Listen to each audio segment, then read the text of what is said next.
است. یک زن با همراه شوهر در پیششان میگد مرغ بریان بود، طعام میخوردن.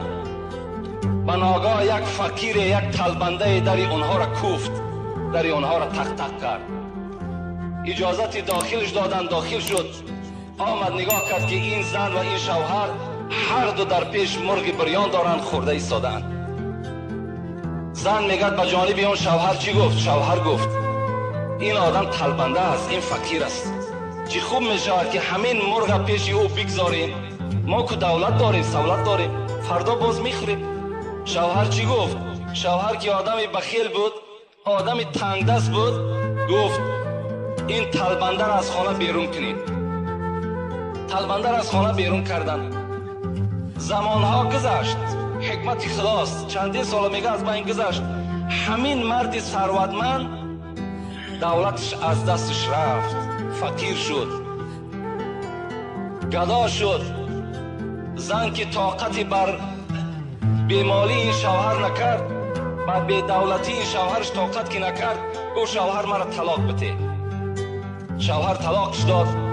از دست این میگه شوهر بیرون شد، رفت و یک شوهر دیگر میگه در نکاح خود در آورد که او خیلی با دولت بود. روز میگه در همون خانه نشسته بود، همین زن با این شوی نوی با دولتش مرغ بریان میخوردن. به ناگاه میگه یک طلبنده داخل شد. طلبنده داخل شد، تق تق کرد، گفت چیزی بر من عطا کنین. این شوهر که آدمی سخی بود، خدا ترس بود، گفت زنه گفت این مرغ بریان برده به دست همین آدم طلبنده بده. برد میگه بالای لالی و در دست همین طلبنده عطا کرد و میگه گریه کرده به پیش شوهرش آمد.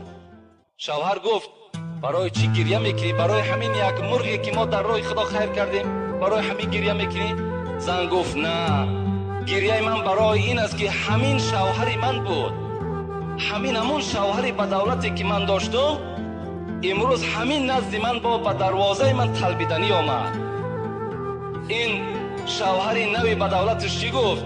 گفت تعجب نکن تو ای زن، همون مردی که در خانه شما طلبندگی در آمده بود همون من بودم، همون من بودم. خانه شما داخل شدم، بر من مرغ ندادین. حکمت خدا را ببین، حکمت خدا را ببین. با دولت مناس، با مهنت منال که این هر دو را زود از زوال.